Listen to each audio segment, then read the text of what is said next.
God bless you sa ating beloved MC, beloved Brother Paulo. At ako po yung nagbibigay ng pinakamataas sa pagsamba, pinakamataas na pagpupuri, pagluwalhati, pagdakila sa ating Diyos natin pinaglilingkuran, ating pinakamamahal na Panginoong Jesucristo. At nagpapabot din po kong dobling paggalang sa ating minamahal at ginagalang na pastor, beloved Evangelist Wildy Estrada Almeida, the end time prophet of our loving God. Sa lahat po ng mga beloved children, the Almeida family, sa mga manugang at mga apo ng ating beloved pastor, at gayon din patuloy po nating inaalala mga di malilimutang aral ng ating beloved assistant pastor Lina C. Almeida. At sa lahat po ng ating mga webcast viewers, Luzon, Visayas, Mindanao, kumusta na po kayo mga kapatid natin sa Metro Manila, sa Bulacan, sa Cavite, sa lahat po na naabot ng ating banal na gawain at maging sa ibayong dagat, mga kapatid natin sa abroad. At sa lahat ng mga naaabot po ng ating pong banal na programa sa iba't ibang panig ng mundo, maligayang panonood po. Pagpalain po kayo ng ating mahal na Panginoon at tayo po'y panandali ang manalangin. Mga minamahal, bago tayo dumako sa banal na salita ng Diyos. Opo, dakilat pagpala po naming Ama Diyos na makapangyarihan sa lahat. Sa pangalan ng aming pinakamamahal na Panginoong Jesucristo, minsan pa kaming humingi ng kapatawaran sa aming mga pagkukulang, pagkakamali, pagkakasala, dakilan Diyos. Patawarin mo po kami, linisin mo po ang aming mga puso. Gawin mo kami karapat dapat magdala ng banal at sagradong salita, mahal na Panginoon. Pahiran mo ang aming mga labi, mahal na Panginoon, upang maging makapangyarihan at maging pagpapala sa mga nanonood at nakikinig, dakilan Diyos. Hipuin mo po sila, mahal na Panginoon, alisin mo mga alinlangan sa kanilang mga puso. At aming sinasaway lahat ng gawa ng kalaban, demons of unbelief and doubts, demons of hindrances. We bind the power of darkness in Jesus' name. Amen and amen. Purin pong ating pinakamamahal pang minamahal, kaya hindi buksan natin ang ating dalawang pambungad na talata. Mateo 7:21 hanggang 23 at dito sa Lucas 6:46. Dito po sa aklat po ng Mateo, kabanatang 7, ang talatay 21 hanggang 23. Hindi ang bawat nagsasabi sa akin, Panginoon, Panginoon, ay papasok sa karinang langit, kundi ang gumaganap na kalooban ng aking Ama na nasa langit. Marami ang mga nagsasabi sa akin sa araw na iyon, Panginoon, Panginoon, hindi baga nagsipanghula kami sa iyong pangalan? At sa pangalan mo'y nagpalayas kami ng mga demonyo? At sa pangalan mo'y nagsigawa kami ng maraming gawang makapangyarihan? At kung magkagayoy, ipahahayag ko sa kanila, kailanmay hindi ko kayo nangakikilala, magsilayo kayo sa akin, kayong manggagawa ng katampalasanan. Dito po sa aklat po ng Lucas, kabanatay 6, talatay 46. At bakit tinatawag ninyo ako, Panginoon, Panginoon, at di ninyo ginagawa ang mga bagay na aking sinasabi? Amen. Amen. Maminamahal ang ating pong paksa ay pamamagatan po natin, believer, but why he does not save? Amen. Mananampalataya, pero bakit hindi ligtas? Alam nyo mga minamahal, dito po sa banal na kasulatan, ang paraan ng pagpasok sa langit ay hindi lamang po tayo po'y mapabilang sa isang ministeryo o tayo po ay mapabilang sa mga anak ng Diyos.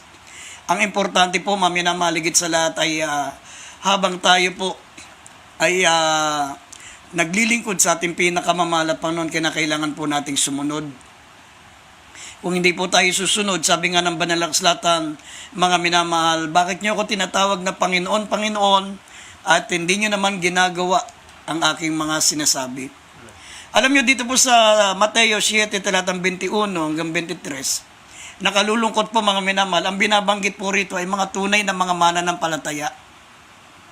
Tunay na mga mananampalataya ang binabanggit po dito, sapagkat kung mababasa niyo po ang Marcos Kapitulo 16, talatang 16 hanggang 18, yung tinutukoy po rito mga minamahal na Panginoon, kami po ay nagpalayas ng mga demonyo sa iyong pangalan. Sa pangalan mo ay nagsigawa kami ng maraming makapangyarihang gawa. At kami ay nagsipanghula.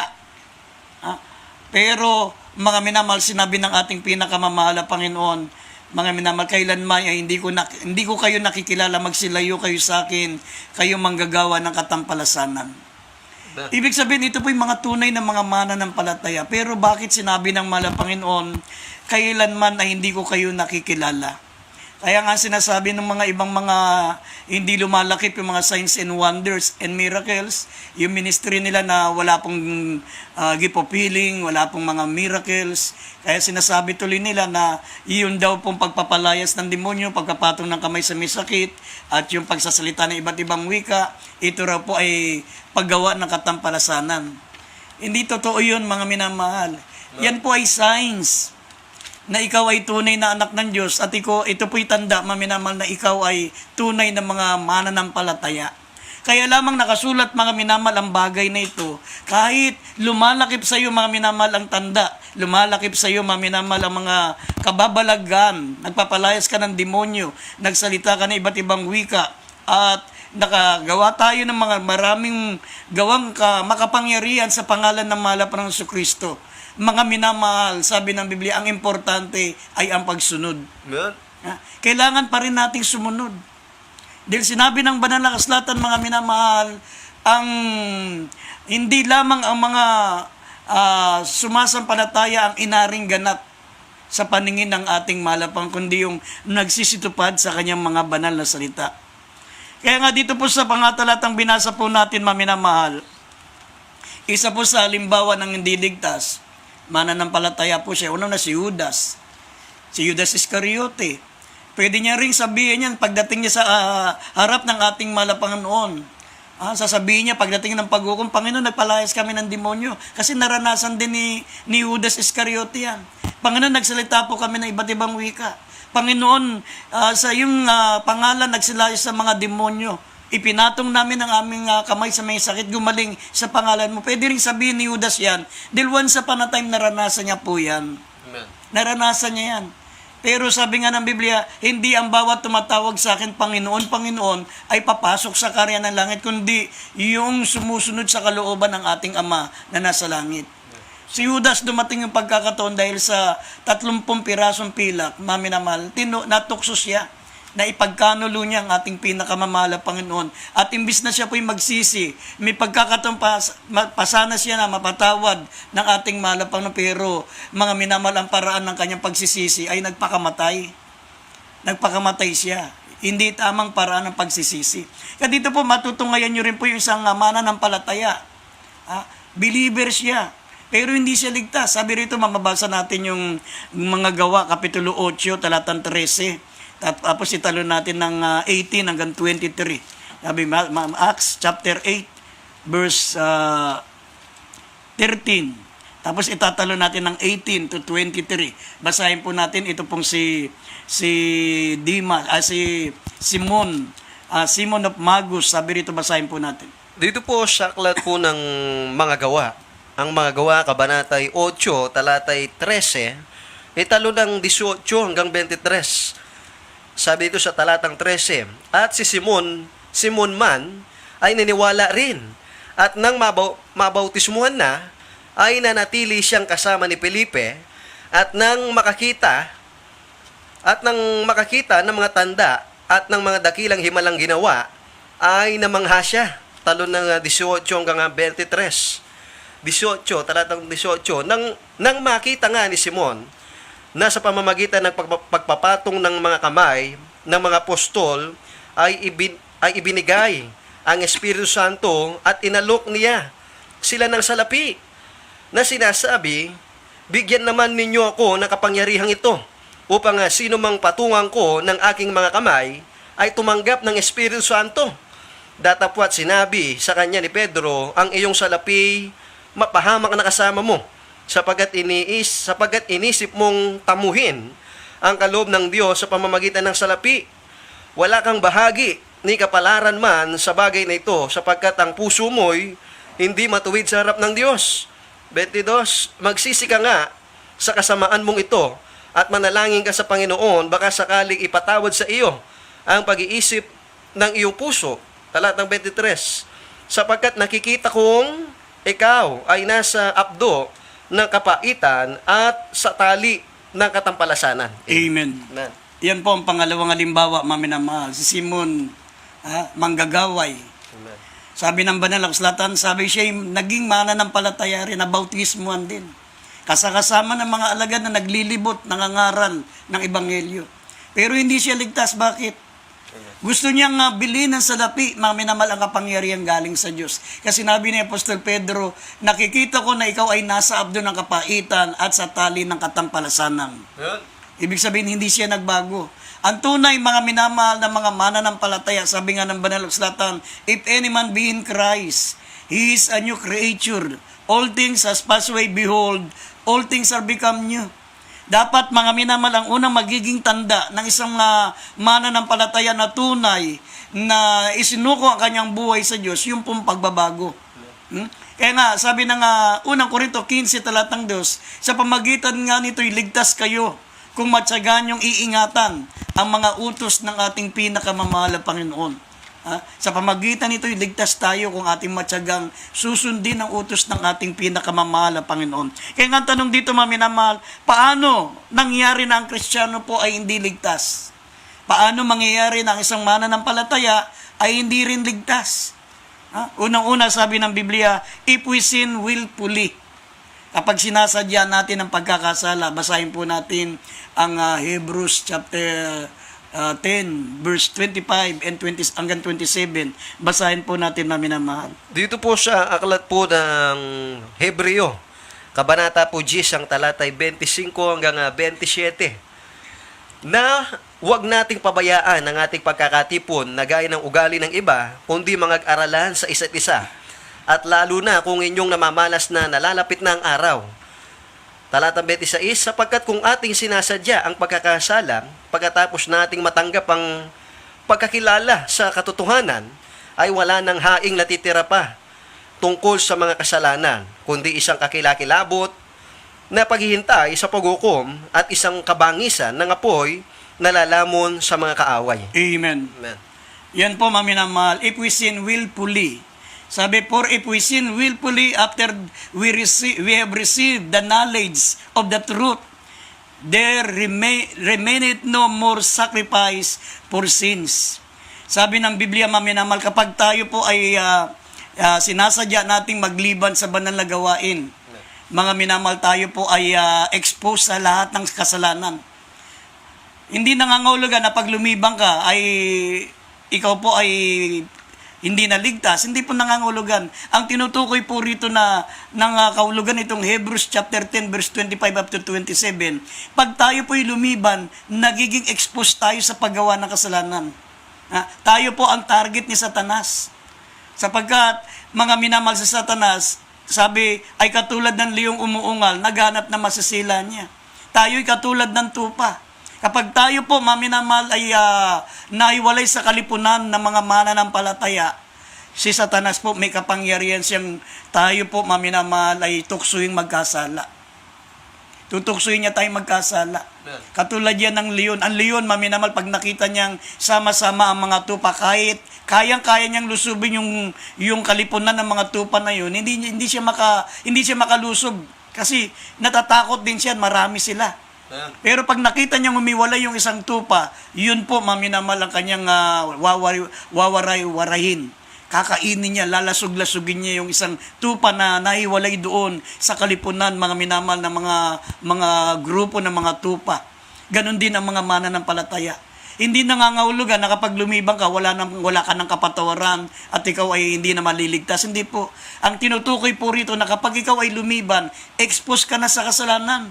Makagagawa ka na ng sinasadyang kasalanan kasi sabi ng Lucas 11:24 hanggang 26 na kapag ang Espiritu Santo ay umalis sa iyo, yung demonyo na umalis sa iyo, mga minamahal, babalikan ka at titignan niya kung ikaw ay walis at nagagaya ka. Ibig sabihin, wala kang salita ng Diyos. Ang puso mo, mga minamahal, ay walang Espiritu Santo. Aalis yung umalis na masamang espiritu sa iyo, aalis yan at babalik para mga minamahal magsama pa ng tigpipitong demonyo. Amen. Yun yung sinasabi na expose ka sa kasalanan.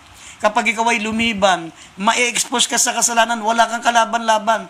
Hindi katulad na kapag ikaw ay dumadalo, sabi ng Biblia, if you walk in the light as He is in the light, we have fellowship one with another, and the blood of Jesus Christ cleanses us from all sins. Right. Laging napapatawad ang kasalanan natin, kaya nga sabi ng Biblia, ang Kristiyano ay hindi nagkakasala. Ang Kristiyano hindi nagkakasala. Pero sa kabila na binanggit sa banal na kasulatan na ang Kristiyano hindi nagkakasala, ibig sabihin nito kasi lagi tayong napapatawad kapag tayo po'y may gawain.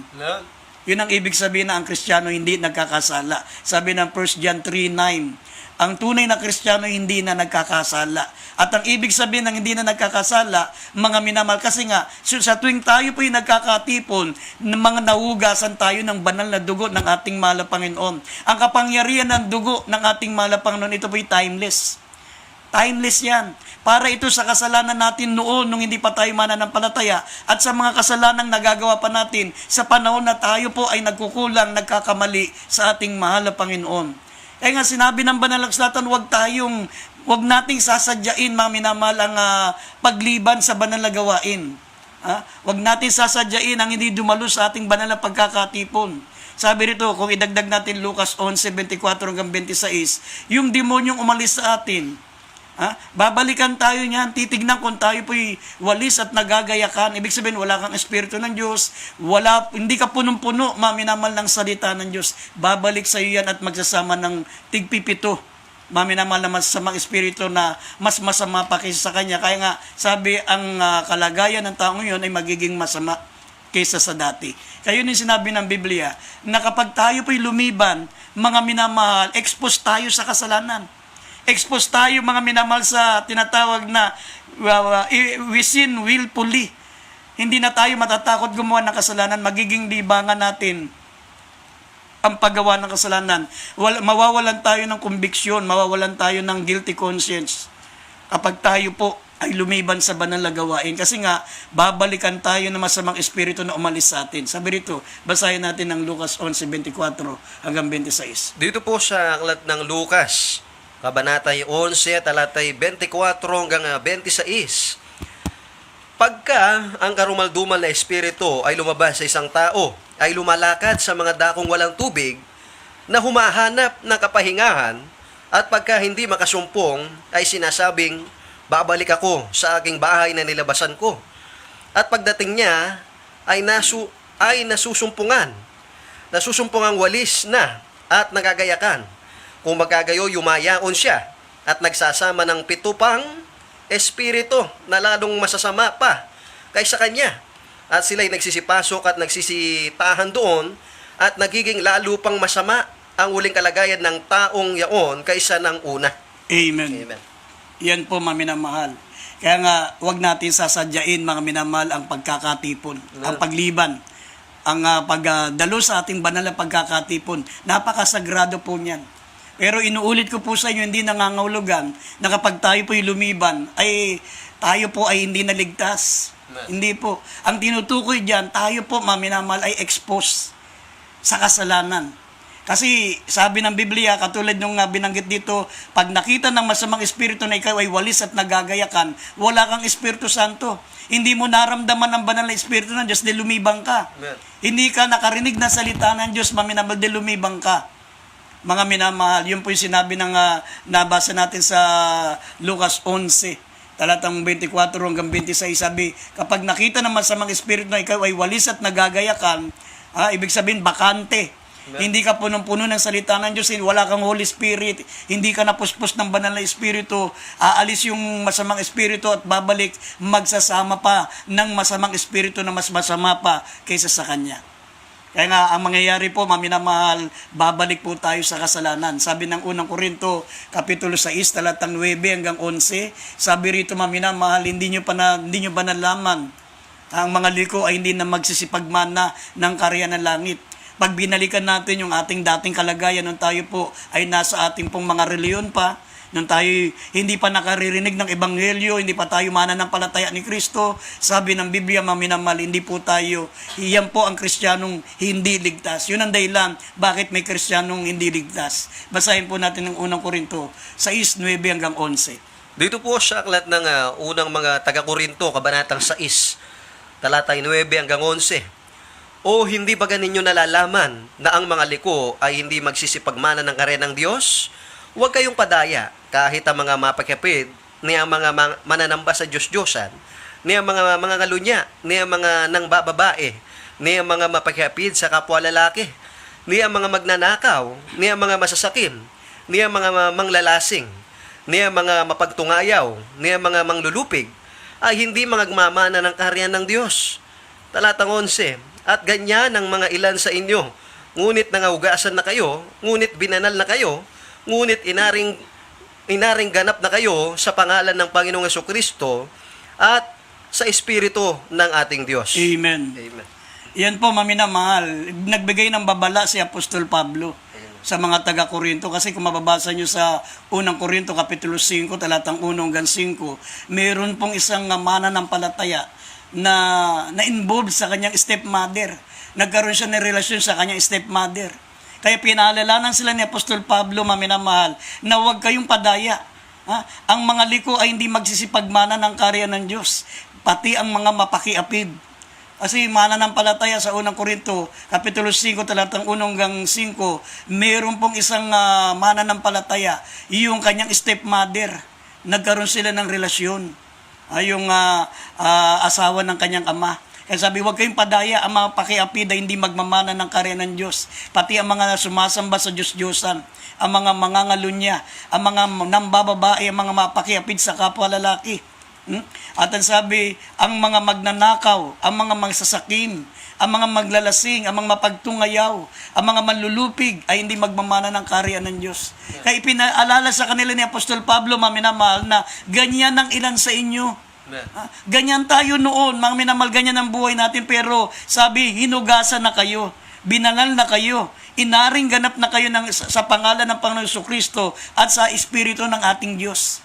Kaya may mga mananampalataya, maminamahal, nagbabalik sa pagnanakaw, na natututuling magnakaw, mananampalataya na sila. Amen. Nagiging sakim sila, nawawalan ng contentment, at yung iba bumabalik sa paglalasing. Kaya nga, pinaalala sa kanila ng Panginoon, mga minamal na hinugasan na sila, inaring ganap na sila, binanal na sila. Kasi naranasan ng mga taong ito, mga minamal, yung pagbabago, pero mga minamahal, lumiliban yan. Lumiban yan. Kaya nga, mga minamahal, kapag ikaw ay lumiliban sa banal na gawain, expose ka. Expose ka sa kasalanan. Talagang babalikan ka ng dyablo, mga minamahal. Ang sabi, maging ang mga mapagtungayaw. Kaya may mga Kristiyano, bumabalik yung pagmumura kapag nagagalit. Nagmumura rin sila. Kaya nga, sabi ng banal at sulatan, mga minamalang ganitong mananampalataya ay hindi magsisipagmana ng karya ng langit. Ang tunay na Kristiyano, mga minamahal, siya po ay katulad po, mga minamahal, ng tupa. Na kapag yan ay lalublob sa putika, nagsisikap na makaawon. Ayaw niya ng putik, ang tupa ayaw niya ng putik. Pero ang isang tao po, maminamahal, na hindi talaga na-converte, hindi talaga mga minamahal na hikayat sa pananampalataya, yung nagpapanggap lang na Kristiyano, gaya ng sinabi ng Tito, Kapitulo 1, talatang 16, sila ay nagpapanggap na kilala nila ang Diyos, pero itinatatwa ng kanilang mga gawa. Mga minamahal, ito po yung mga nagpapanggap lang na mananampalataya, pero katulad sila ng babaeng baboy, na kahit hugasan mo, maglulublubuli sa putikan sapagkat doon siya masaya. Amen. Ang ibig sabihin, mga minamahal, ang totoong mananampalataya, kaya sinabi ng Biblia, ang totoong Kristiyano hindi nagkakasala, sapagkat ang mga totoong Kristiyano laging nagsisisi, laging dumadalo para mapatawad ang kalang mga kasalanan. Amen. Sabi rito sa 1 John chapter 3 verse 9, ang totoong Kristiyano hindi nagkakasala. Ang ibig sabihin ng hindi nagkakasala, kasi sabi ng 1 John 1:7, laging nalilinis yung kasalanan nila, laging nahugasan ang kasalanan nila sa pamagitan ng dugo ng ating mahal na Panginoong Jesucristo, kapag tayo po'y may fellowship, kapag tayo po'y nagkakatipon-tipon, nahugasan ang ating mga kasalanan. Basahin natin 1 John 3:9. Dito po sa aklat ng unang 1, kabanatay 3, talatay 9. Ang sino mang ipinanganak ng Diyos ay hindi nakakasala, sapagkat ang kanyang binhi ay nananahan sa kanya at siya hindi maaring magkasala sapagkat siya ipinanganak ng Diyos. Amen. Amen. Yan po, mga minamahal. Kaya nga ipinapaliwanag ko sa inyo, nang ibig sabihin yan, ang Kristiyano hindi na nagkakasala kasi nga tayo po'y laging napapatawad ng Diyos kapag tayo po'y may fellowship. Amen. 1 John 1:7. Pero sinabi ng unang hari 8:46, sabi diyan, wala namang tao na hindi nagkakasala.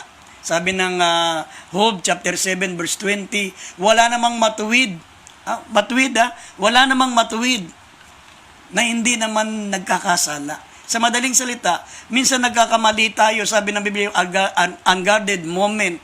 Nagkakasala tayo, pero sabi ko nga po sa inyo, ang totoong Kristiyano gaya ng tupa.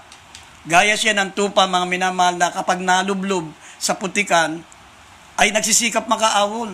Pero yung hindi totoong Kristiyano, nagpapanggap na ng mga Kristiyano, pero kinakaila ng kanilang mga gawa, naglulublob sa putikan yan. Para yung babaeng baboy na kahit ugasan mo, babalik at babalik sa putikan kasi doon siya masaya. Yan po ang nagpapanggap na kilala ang Diyos. Kaya yung mga ganun, hindi po ligtas yun. Hindi po sila ligtas. At pangalawa, maminamal, sabi ng Biblia, ang mga mananampalataya na hindi ligtas, yung mga hindi po marunong magpatawad. Hindi nakapagpatawad. Yung namatay na hindi nakapagpatawad at yung namatay na hindi napatawad. Yan po, maminamal, hindi ligtas. Basahin natin, maminamal, ang Mateo Kapitulo 6, talatang 14 hanggang 15. Sabi po rito, at mamaya mababasa rin natin sa 1 John chapter 4, verse 19 and 20. At 1 John 3:15, sabi diyan, maminamal, ang mga mamamatay tao ay hindi magsisipagmana ng kaharian ng Diyos. Basahin po natin yung mga talata. Dito po sa aklat ng Mateo, kabanata po 6, talatay 14 hanggang 15.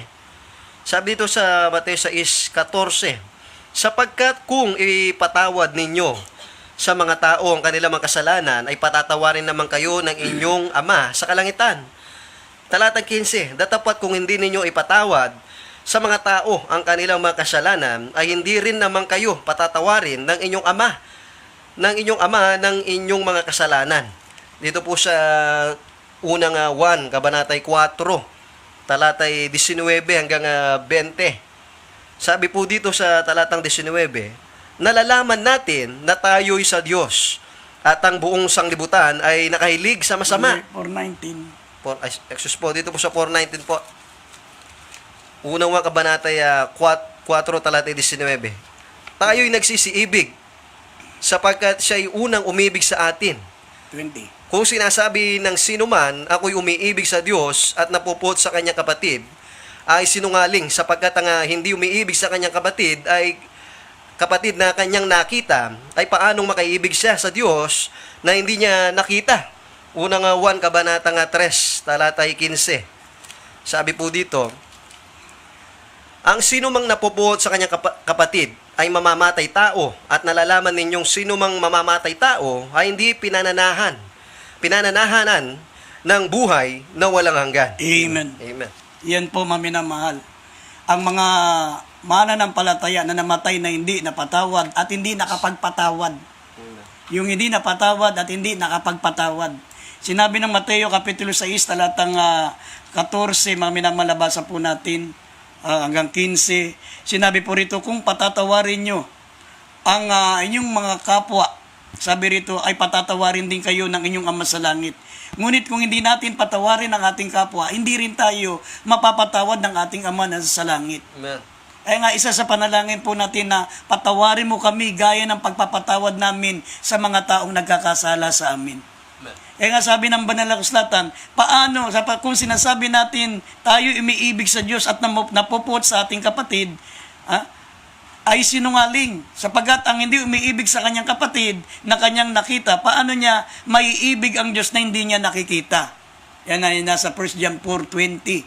Sabi ng 1 John 3:15, ang sinumang napupot sa kanyang kapatid ay mamamatay tao, at nalalaman niyong ang sinumang mamamatay tao ay hindi pinananahanan ng buhay na walang hanggan. Amen. Kaya nga nagtanong si Apostol Pedro, Panginoon, ilang beses ko bang patatawarin ang aking kapatid? 7 beses ba?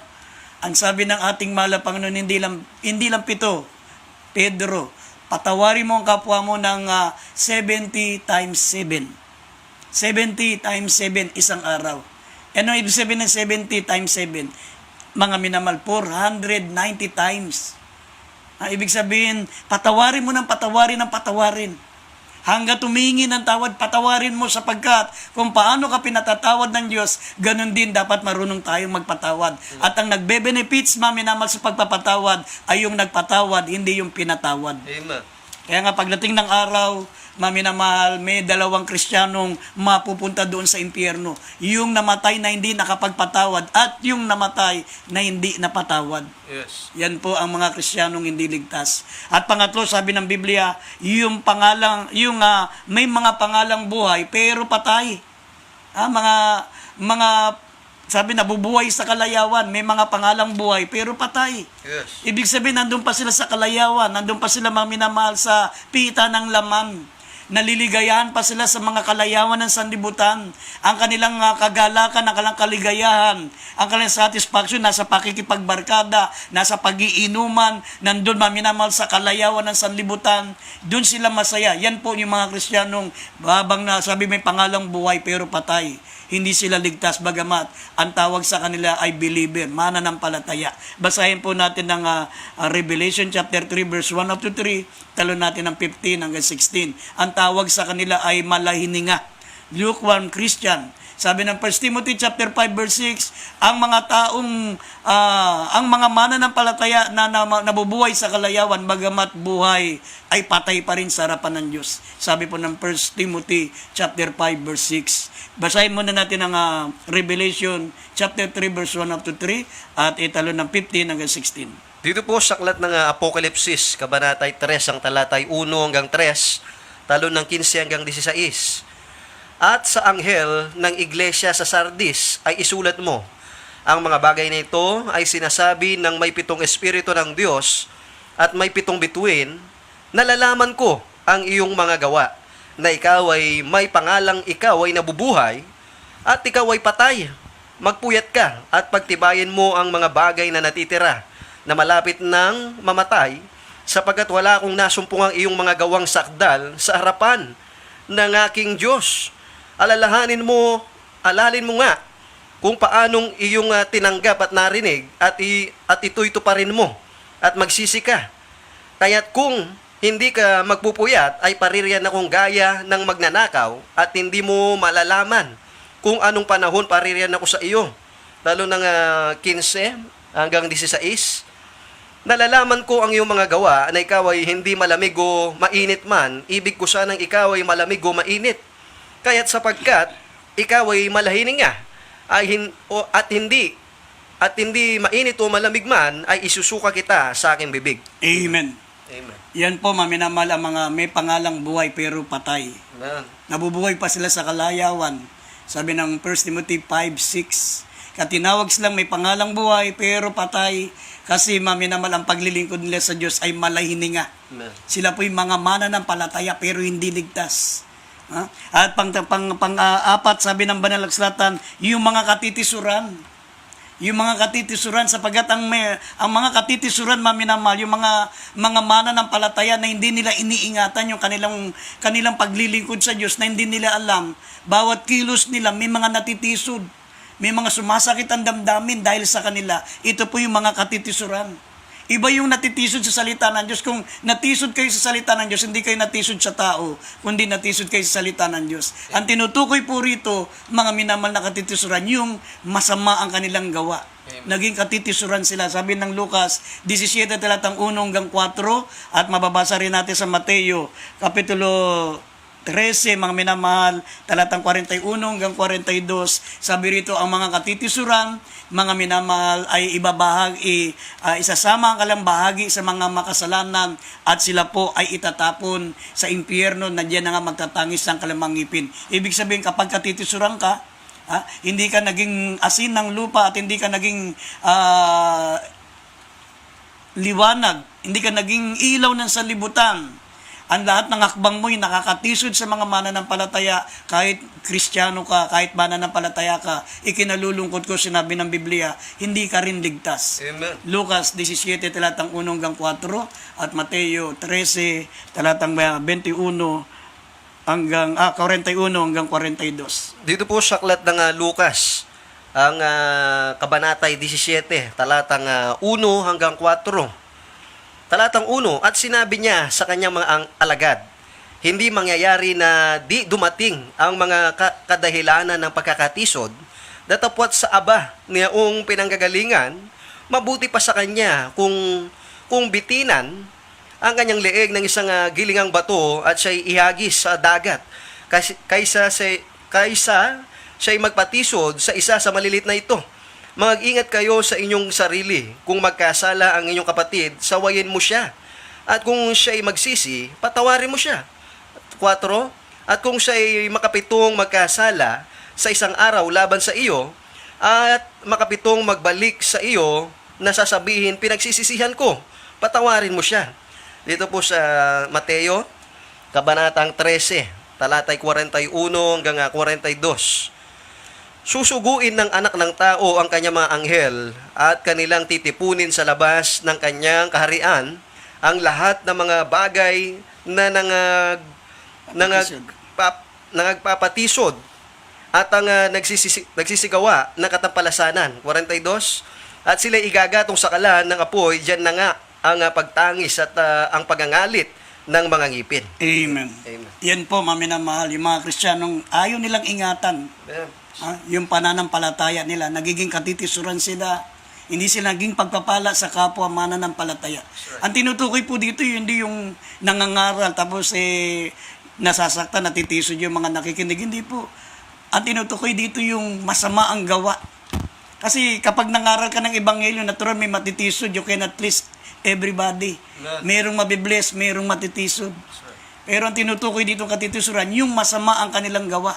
Hindi naging pagpapala sa ibang mga mananampalataya. At ang kauli-ulian, maminamal na mananampalataya pero hindi ligtas, yung backslider. That's right. Sabi rito sa Hebrews 6, talatang 4 hanggang 6, mga minamahal, hindi na po sila pwedeng baguhin, yung mga backslider.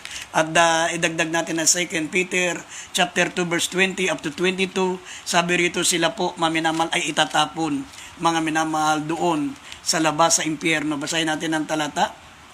Dito po sa aklat ng Hebreo, kabanata po 6, ang talatay 4 hanggang 6.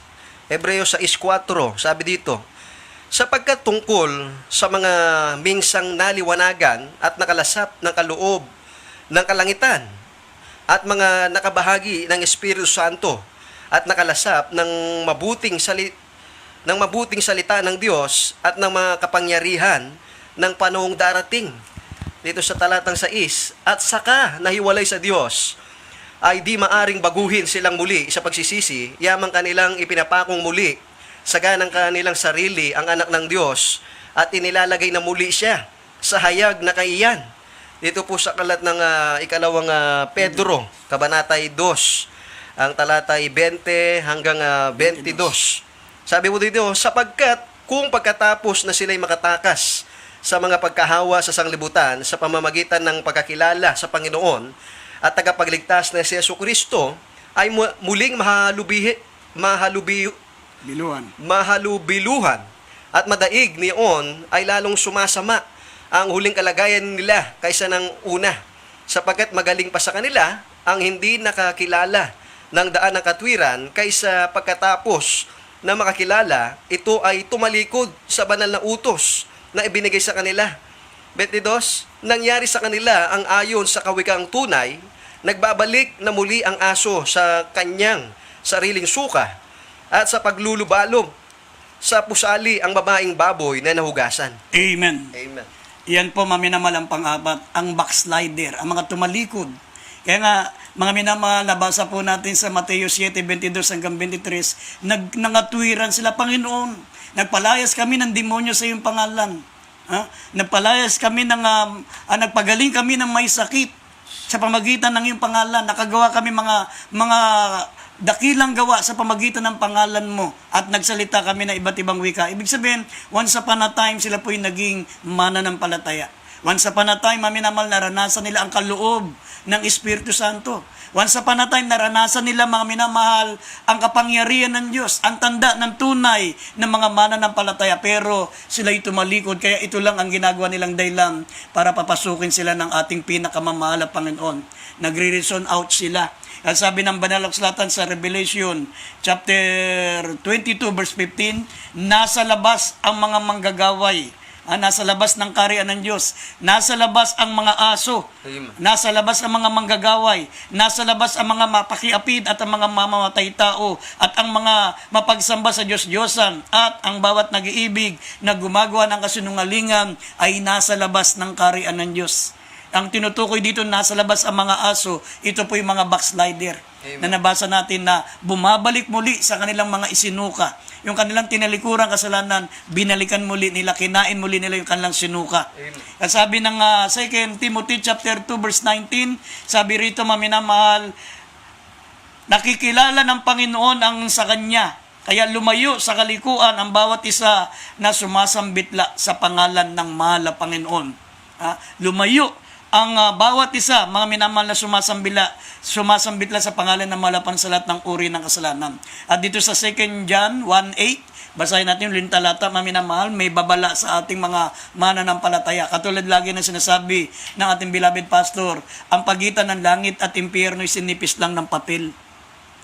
Maaring mananampalataya ka ngayon, pag ikaw ay nanghina na lupaypay, bumalik sa kasalanan, taga-impyerno ka na. Kasabi rito uling talata, 2 John 1:8, sabi magsipag-ingat tayo, basahin natin. Dito po sa aklat ng ikalawang sulat ni Juan, kabanatay 1, talatay 8. 8. Sabi po dito, mag-ingat kayo sa inyong sarili upang wag ninyong iwala ang mga bagay na aming pinagpagalan, kundi upang tanggapin ninyo ang isang lubos na kagantihan. Amen. Amen. Yan po, maminamalang babala sa atin. Amen. Kaya nga, maminamahal, sabi magsipag-ingat tayo sa ating mga sarili upang wag mawala ang mga bagay na pinagpagalan ng ating beloved pastor. Amen. Tayo po yung pinagpagalan, pinag-ayuno, pinanalangin na ng 20 hours a day.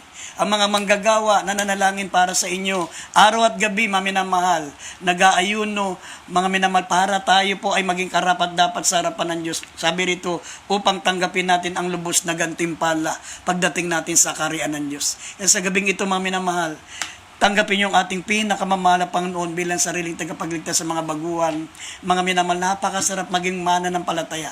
Napakasarap maging Kristiyano sapagkat mga minamahal, sa paglilingkod sa Diyos, makamtan natin ang lahat. Mga minamahal na ating hiningi sa mahal na Panginoon. Habang napapakinggan natin ang Waiting I Give You Jesus, sumabay kayo sa panalangin. Banggitin niyo po mga katagang ito, mga minamahal. Sabihin niyo po, dakilang Ama sa langit, ako po isang makasalanan.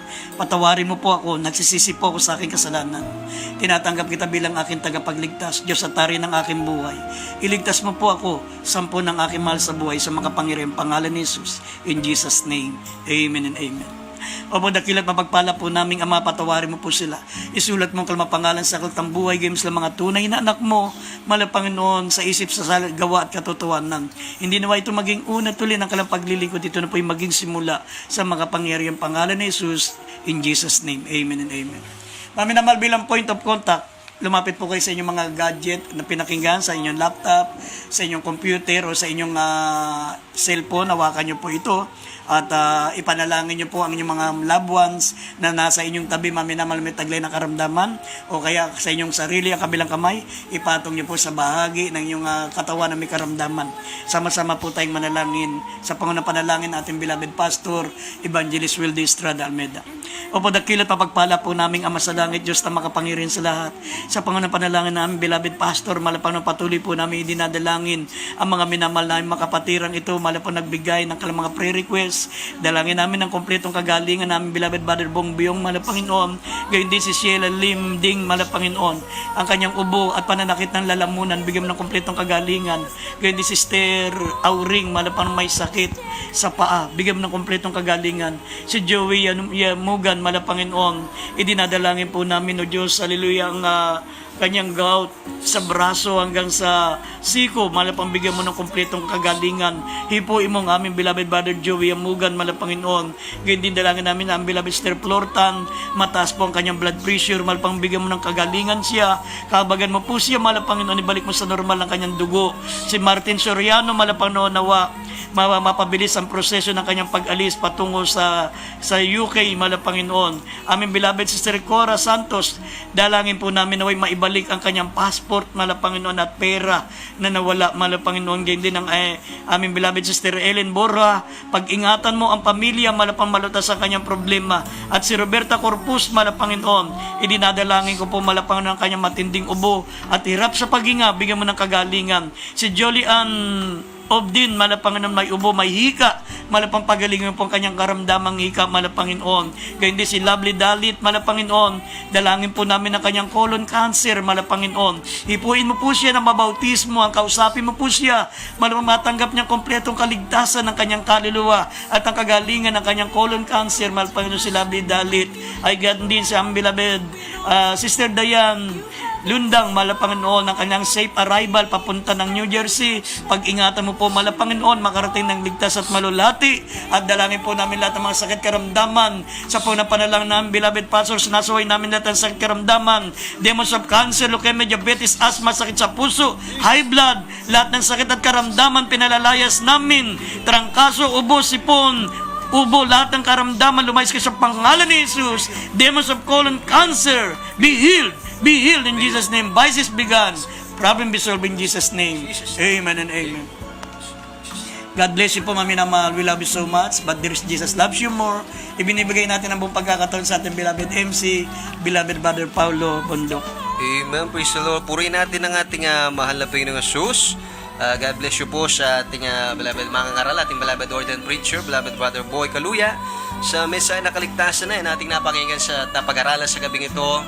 At muli po, kami po pasamantala nagpapaalam sa sandaling ito at sa pangunguna po ng aming malapastor, Evangelist Will Dalmeda, kami po samantalang nagpapaalam. Magkita-kita tayo bukas pa rin po. Tayo magsisimula ng 9 p.m. to 10 p.m.